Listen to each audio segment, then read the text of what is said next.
حضرت موسیٰ علیہ الصلاۃ والسلام فرعون کے دربار میں پہنچے اور فرعون نے پھر ان سے کہا کہ ان ھذا لساحر علیم، یہ تو جادوگر ہے اور جاننے والا جادوگر، بہت اچھا جادو آتا ہے اس کو. فَلَنَأْتِيَنَّكَ بِسِحْرٍ مِثْلِهِ، اے موسیٰ ہم بھی ایسا ہی جادو لے کر آئیں گے اور ہم تجھ سے مقابلہ کریں گے جادو میں. دیکھو اللہ تعالیٰ کی ایک عادت کیا ہے کہ اللہ رب العزت جس پیغمبر کو جس قوم میں بھیجتے ہیں نا اسے معجزے اسی حساب سے دیتے ہیں، کیونکہ وہ لوگ اس چیز کی حقیقت کو سمجھتے ہیں. حضرت موسیٰ علیہ السلام کا جو دور تھا نا، یہ بہت خوب اچھی طرح سمجھو. حضرت موسیٰ علیہ السلام کے دور میں جادو کا بڑا زور تھا. کرتب جیسے ہوتا ہے نا، آج کل آپ نے یوٹیوب پہ ویڈیوز دیکھی ہوں گی، رومال سے کیا نکال دیتے ہیں؟ کبوتر. یہ جادو ہے. تو یہ فن جو ہے نا یہ بڑا عجیب ٹیکنیکل فن ہے. نظر کا کیا ہوتا ہے اس میں؟ دھوکا ہوتا ہے. تو یہ فن حضرت موسیٰ علیہ السلام کے دور میں عروج پر تھا، بہت ترقی کی تھی اس فن نے. اللہ نے حضرت موسیٰ علیہ السلام کو اسی سے ملتا جلتا معجزہ دیکھ کے بھیجا. وہ لوگ لاٹھی سے سانپ بھی بناتے تھے، رسیاں پھینکتے تھے سانپ بن جاتی تھی، اس قسم کے شعبے دکھاتے تھے. اگر وہ لوگ جادو کے علم سے واقف نہ ہوتے تو وہ یہ کہہ سکتے تھے یہ کیا ہے؟ جادو ہے. لیکن جو جادو کو جانتے ہیں وہ فوراً پہچان جائیں گے کہ ہم جو کچھ کر رہے ہیں وہ نظر کا دھوکا ہے، اور موسیٰ جو کر رہا ہے وہ حقیقت میں لاٹھی کیا بن رہی ہے؟ سانپ بن رہی ہے. یہ بس میں نہیں ہے بھائی، یہ بس میں نہیں ہے، یہ نہیں ہو سکتا. تو اللہ تعالیٰ چاہتے تھے کہ حضرت موسیٰ کی نبوت پورے مصر شہر میں ثابت ہو جائے. تو یہ پورا مرحلہ جو ہے نا فرعون کے سامنے، یہ پورا پروسیس سے گزارا گیا. اس پورے عمل کو معجزہ بھی وہی والا دیا گیا جو جادوگر دکھانا چاہتے تھے. تو اب پتہ چل گیا کہ اللہ نے حضرت موسیٰ کو پہلی دفعہ لاٹھی کیوں پھینکوائی اور سانپ کیوں بنایا، اس سے مانوس کرنے کے لیے کہ یہ لاٹھی بار بار سانپ بنے گی. صحیح ہے نا؟ اور اسی سے آپ کی نبوت کا سکہ جمے گا، اسی سے آپ کی نبوت ثابت ہوگی. تو کوئی اور قوم ہوتی نا وہ کہتی بھائی ہمیں نہیں سمجھ میں آ رہا ہے، یہ بھی جیسے لوگ رومال سے کبوتر بنا دیتے ہیں تو انہوں نے لاٹھی سے سانپ بنا دیا تو کیا ہے. تبھی فرعون نے پہلے ہی دیکھتے ہی کہہ دیا کہ یہ تو جادو ہے، تو ہم دن رات دیکھتے رہتے ہیں. کوئی رومال سے کبوتر بناتا ہے، کوئی بدنی کیا کرتا ہے، کوئی کیا کرتا ہے، تو انہوں نے لاٹھی سے کیا بنا دیا؟ سانپ. تو اب موسیٰ علیہ السلام سے اس نے کہا فَلَنَأْتِيَنَّكَ بِسِحْرٍ مِثْلِهِ، موسیٰ یہ کوئی مسئلہ نہیں ہے، میرے محل میں جو تو بات کر رہا ہے نا، یہ تو نے یہ دکھایا، ہم بھی ایک ایسا جادو لے کر آئیں گے. فَاجْعَلْ بَيْنَنَا وَبَيْنَكَ مَوْعِدًا لَا نُخْلِفُهُ نَحْنُ وَلَا أَنْتَ مَكَانًا سُوًى. اب تو بتا کہ مقابلہ تو نے کس دن کرنا ہے، مقابلے کی ڈیٹ آپ دو.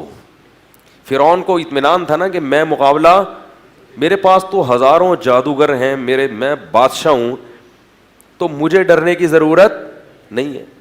لوگوں کا خیال تھا کہ حضرت موسیٰ علیہ السلام کوئی ایسی جگہ بتائیں گے جہاں 2-3 آدمیوں کے علاوہ کوئی بھی نہ ہو، تاکہ اگر مقابلہ ہار جائیں تو لوگوں کے سامنے معاذ اللہ ذلت نہ ہو.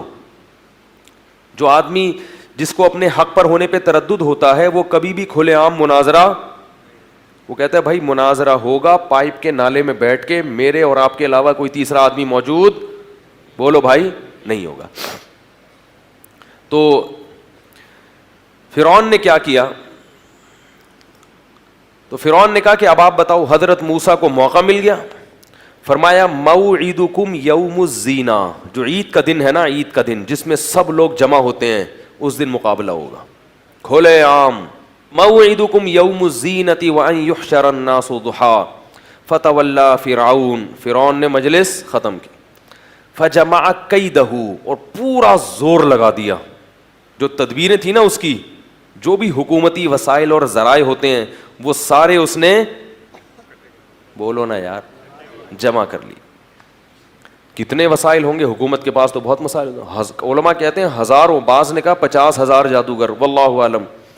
ہزاروں جادوگروں کو اس نے کیا کر لیا؟ جمع کر لی. اور فرعون نے حضرت موسیٰ سے یہ بھی کہا لا نخلفہ نحن ولا انتا، دیکھو وقت پہ وعدہ خلافی نہ ہم نے کرنی ہے اور نہ آپ نے. تو موسیٰ علیہ الصلاۃ والسلام جو تھے وہ پہنچ گئے حضرت ہارون کو لے کے. ادھر 2 آدمی ہیں، حضرت موسیٰ اور ہارون، اور ادھر ہزاروں جادوگر. اور فرعون اس خوش فہمی میں کہ ابھی یہ دونوں کیا کریں گے، ان ہزاروں جادوگروں سے مقابلہ ہار جائیں گے. قرآن کے الفاظ دیکھیں، موسیٰ علیہ السلام نے پہلے ان جادوگروں کو تبلیغ کی، وہ ہزاروں کھڑے ہوئے ہیں نا، اور لوگ پورا مصر جمع ہوا ہوئے تماشائی بن کے. اللہ جب اپنے دین کو غالب کرنا چاہتے ہیں نا تو اس کی پرچار کا اس طریقے سے انتظام کرتے ہیں. ہزاروں جادوگر جمع، اور پورا مصر جو بھی اسٹیڈیم ہوگا ان کا، یا کوئی بھی جہاں ان کے وہ جو زینت کا دن تھا نا جہاں وہ نمائشیں کیا کرتے تھے، تو اس میں ظاہر ہے کوئی انہوں نے بیٹھک بنائی ہوگی جہاں سب لوگ یہ جو ہے نا اس طرح کے مقابلے دیکھا کریں. تو موسیٰ علیہ السلام نے ان جادوگروں کو تبلیغ کی، وَيْلَكُمْ لَا تَفْتَرُوا عَلَى اللَّهِ كَذِبًا، تم تباہ ہو جاؤ، تم اللہ پہ جھوٹ مت باندھو، میں اللہ کا نبی ہوں، میرے مقابلے میں مت آؤ. فَيُسْحِتَكُمْ بِعَذَابٍ، اگر تم نے مجھ سے مقابلہ کیا تو کہیں ایسا نہ ہو کہ اللہ تمہیں عذاب میں ہلاک کر دے. حضرت موسیٰ کو پتہ تھا نا کہ میں اللہ کا نبی ہوں، مجھ سے مقابلے میں کہیں ایسا نہ ہو کہ اللہ کا تم پر عذاب آ جائے. قرآن کہتا ہے فَتَنَازَعُوا أَمْرَهُمْ بَيْنَهُمْ، آپس میں جادوگروں میں اختلاف ہو گیا، کیونکہ ڈر تو ان کو بھی لگ رہا تھا بھائی واقعی اللہ کے پیغمبر نہ ہو، کیونکہ پیغمبروں کا سلسلے تو چل رہے تھے نا ہمیشہ سے، کوئی آخری نبی تو نہیں آیا تھا، کسی نبی نے نہیں کہا تھا کہ میں آخری نبی ہوں، تو امکان تو تھا کہ پیغمبر ہوں.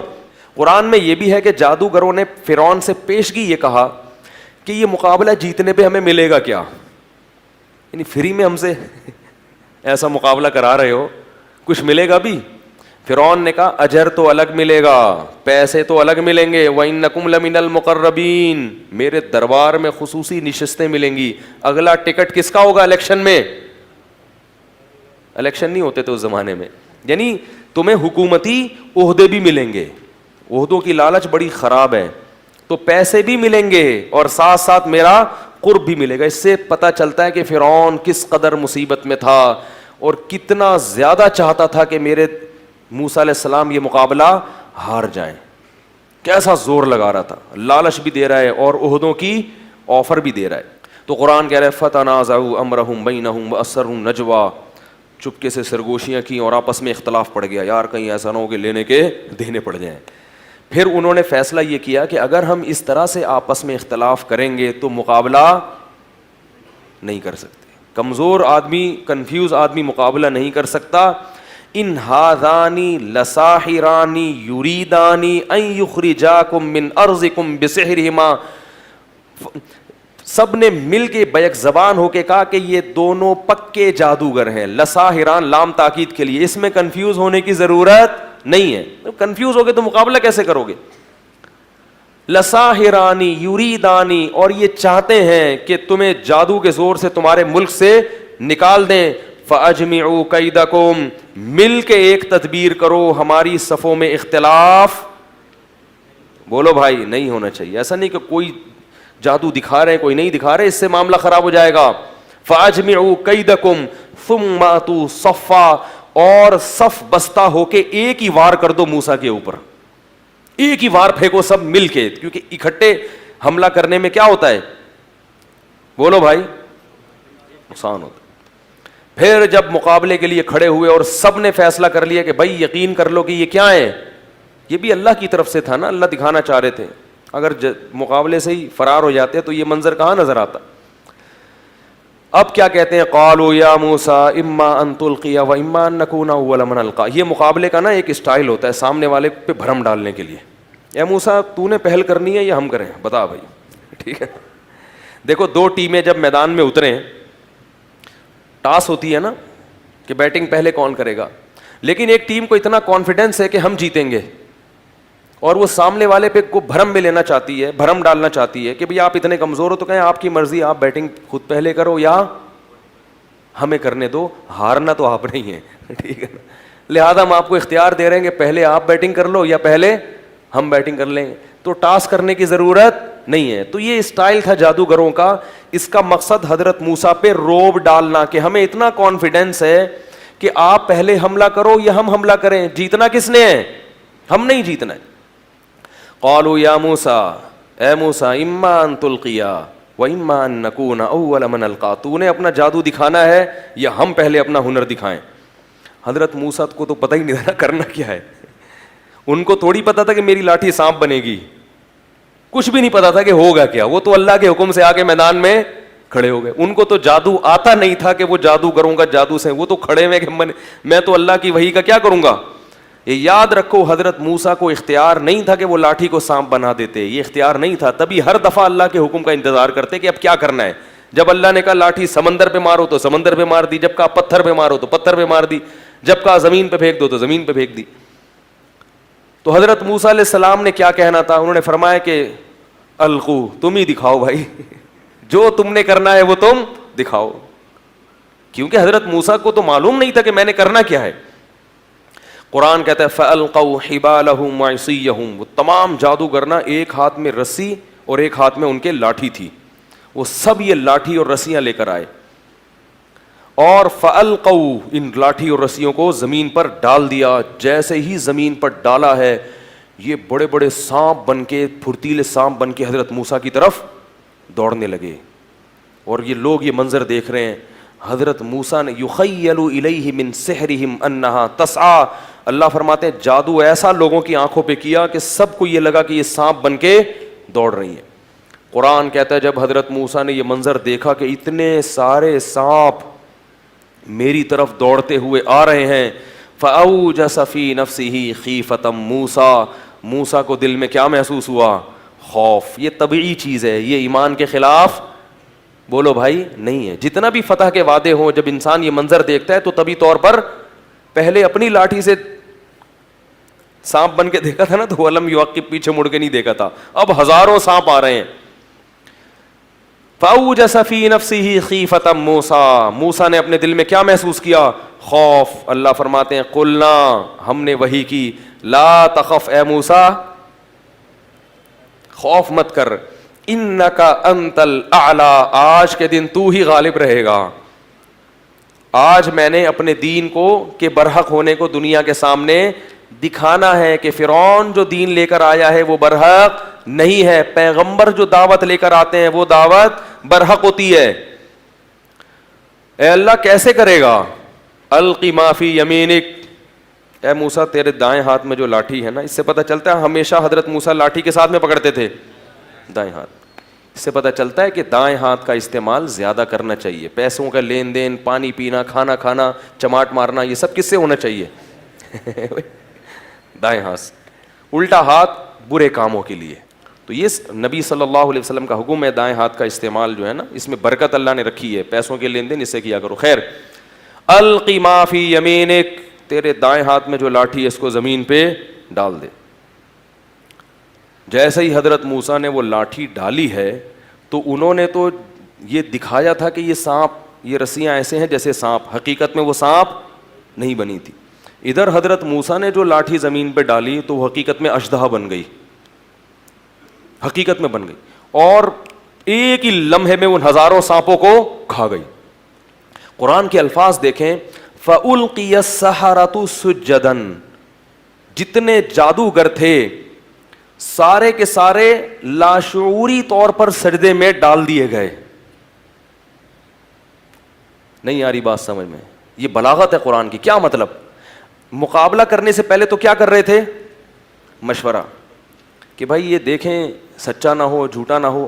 اب حضرت موسیٰ پر ایمان لانے کے لیے, اور ایمان ایسا تگڑا کہ حضرت موسیٰ کے سامنے یہ جب سجدہ جب کرتا ہے نا انسان, جب عشق میں پاگل ہو جائے, عشق میں کیا ہو جائے, یہ نہیں کہ اے موسیٰ ہم ایمان لائے, یہ تو بعد میں کہا, پہلے کس میں گرے ہیں.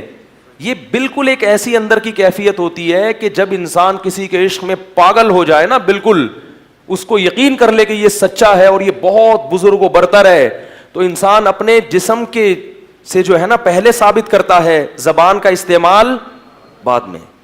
تو قرآن کے الفاظ ہیں کہ حالانکہ پہلے مشورہ کر رہے تھے مگر اب مشورہ آپس میں نہیں کیا, ایسے دھڑام سے سجدے میں گرے ہیں کہ گویا ان کو کسی طاقت نے گرا دیا ہے, یعنی ارادہ بھی نہیں کیا.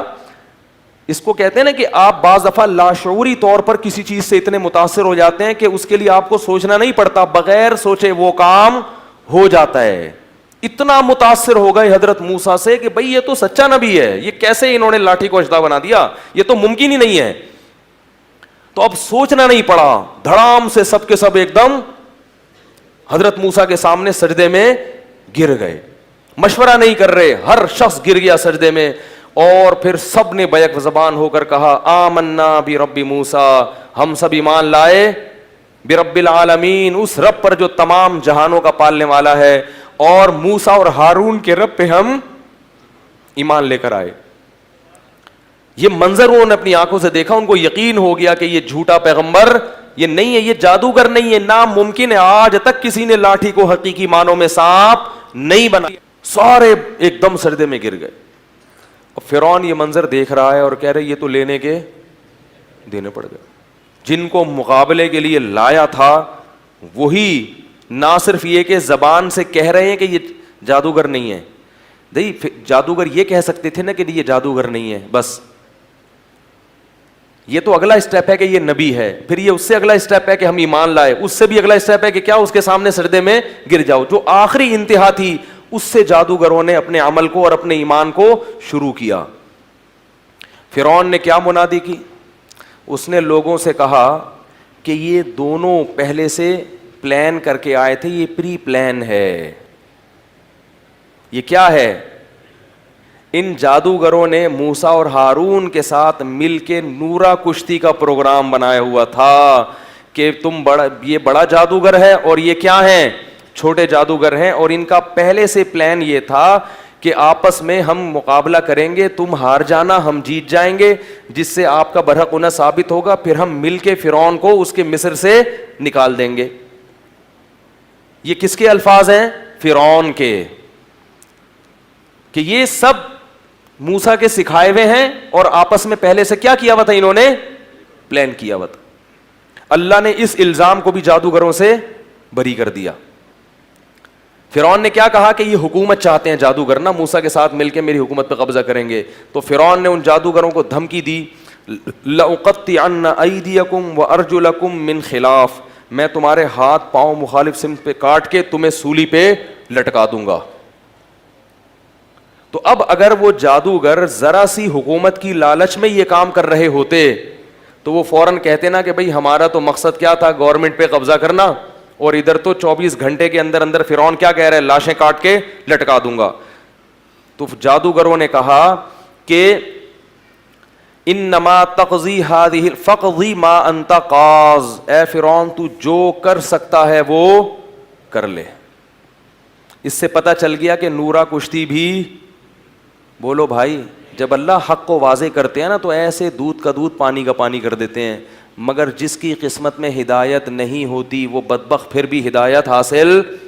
اگر نورا کشتی ہوتی تو وہ کٹنے کے لیے تھوڑی تیار ہوتے, وہ کہتے یار دیکھو جو سیاسی لوٹے ہوتے ہیں جن کا مقصد قوم کی خدمت نہیں ہوتا, سب کی بات نہیں کر رہا, جو بیان سن رہے ہیں ان کے علاوہ کی, کہ جن کا مقصد قوم کی خدمت نہیں ہوتا, تو اگر وہ کسی ذاتی مفاد میں ایک جماعت کے ساتھ سلوک کرتے ہیں تو اگر ان کو کہیں اور مفاد نظر آئے تو ادھر سے لڑک کے ادھر چلے جائیں گے. کیا خیال ہے؟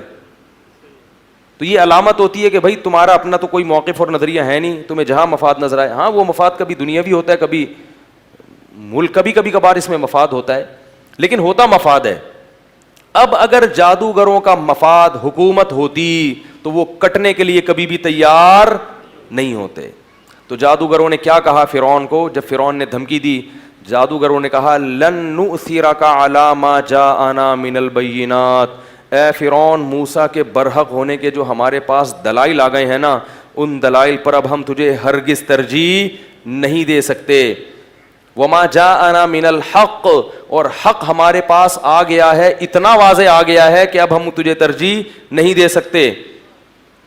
انا آمنا بربنا, ہم اپنے رب پر ایمان لائے ہیں, موسیٰ پر نہیں. اصل ایمان کس پر ہے؟ موسیٰ کے رب پر. یہ تیرا اور موسیٰ کا مقابلہ نہیں ہے, یہ تیرا اور رب کا مقابلہ ہے.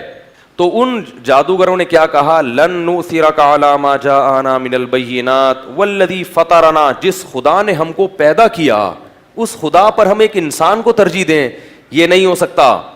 اور آگے جواب میں کیا کہہ رہے ہیں کہ انا آمنا بربنا, ہم اپنے رب پر ایمان لائے ہیں لیغفر لنا خطایانا, تاکہ ہم نے جو پیغمبر سے مقابلہ کیا نا, یہ جو جرم ہوا, اس جرم کو وہ کیا کر دے گا, معاف. یہ تو بہت بڑا جرم کیا ہم نے, لیکن ہمیں پتہ چلا ہے کہ ایمان پچھلے سب گناہوں کو ختم کر دے. تو اتنا بڑا پروٹوکول مل رہا ہے, اتنے فائدے مل رہے ہیں, اس کو چھوڑ کے ہم تجھ پر ایمان لے کر آئیں. اور یہ بھی کہنے لگا جادوگر, یہ دیکھو 1 سیکنڈ کا ایمان ہے, لیکن کتنی حکمت اور بصیرت کی باتیں ہیں. اور یہ بھی کہنے لگا, جادوگر کہنے لگے انما تقضی ہذہ الحیات الدنیا, فرعون تو یہاں ہمیں عذاب دے گا نا, تو یہاں کا عذاب بڑے سے بڑا کیا ہو سکتا ہے, آگ میں ڈال دے گا, مر جائیں گے, ختم ہو جائیں گے, کاٹ کے لٹکا دے گا, مر جائیں گے, ختم ہو جائیں گے. لیکن ہم جس رب پر ایمان لائے ہیں نا, وہ ہمیں کیا دے گا, انا آمنا بربنا لیغفر لنا خطایانا وما اکرہتنا علیہ من السحر. اور آگے کہا واللہ خیر وابقا, اللہ جو انعام دے گا وہ تیرے انعام سے بھی بڑھ کر, اور تیرا انعام اگر کتنا ہی زیادہ ہو کچھ دنوں میں ختم ہو جائے گا. اللہ جو انعام دے گا وہ ختم ہونے والا, یعنی اللہ اگر تجھ سے کم درجے کا انعام بھی دے رہا ہوتا تو بھی وہ اس قابل تھا کہ اس کو لیا جائے. کیا خیال ہے بھائی, کیونکہ وہ تو ہمیشہ رہے گا, جبکہ اللہ ہمیشہ کا انعام بھی دے رہا ہے اور وہ کوانٹٹی اور کوالٹی میں تیرے انعام سے زیادہ بھی ہے. تو ہم بیوقوف ہیں جو تجھ پر ایمان لائیں. دیکھو یہ جادوگروں کی بات اللہ کیوں نقل کر رہے ہیں, یہ ہمیں سبق دیا جا رہا ہے. جب بھی انسان اللہ کی نافرمانی کرتا ہے تو دنیا کے تھوڑے سے مزے کو, جو تھوڑا بھی ہے اور ختم ہونے والا بھی ہے, آخرت کے ان مزوں پر ترجیح دے رہا ہے جو زیادہ بھی ہیں اور ہمیشہ رہنے والی بھی ہیں. تو یہ صرف جادوگروں کی بات نہیں ہے, جو بھی اس نہج سے ہٹے گا وہ فرعون ہی کے راستے پہ چلے گا. اور پھر جادوگر یہ بھی کہنے لگے انہ من یأتی ربہ مجرما, اے فرعون یہ بات سن لے کہ جو بھی قیامت کے دن اللہ کے سامنے مجرم بن کے آئے گا, کیونکہ اب تو موسیٰ علیہ السلام سے انہوں نے سن لیا نا کہ ایمان کے بغیر کوئی جنت میں نہیں جا سکتا. فَإِنَّ لَهُ نَارَ جَهَنَّمَ, تو اس کے لیے اللہ نے جہنم کی آگ تیار کر کے رکھی ہے. وَمَن يَعْمَلْ مِنَ الصَّالِحَاتِ وَهُوَ مُؤْمِنٌ, اور جو نیک اعمال کرے گا ایمان کے ساتھ, فَأُولَٰئِكَ لَهُمُ الدَّرَجَاتُ الْعُلَىٰ, تو تو نے کہا تھا نا میں اپنا قرب دوں گا, اونچے مقام دوں گا, 21واں گریڈ دوں گا, 22واں گریڈ دوں گا, تو اللہ نے ایسے لوگوں کے لیے اونچے اونچے درجات رکھے ہوئے ہیں. فرعون نے ان سب کو کیا کر دیا, قتل کر دیا, ہزاروں جادوگروں قتل ہو گئے.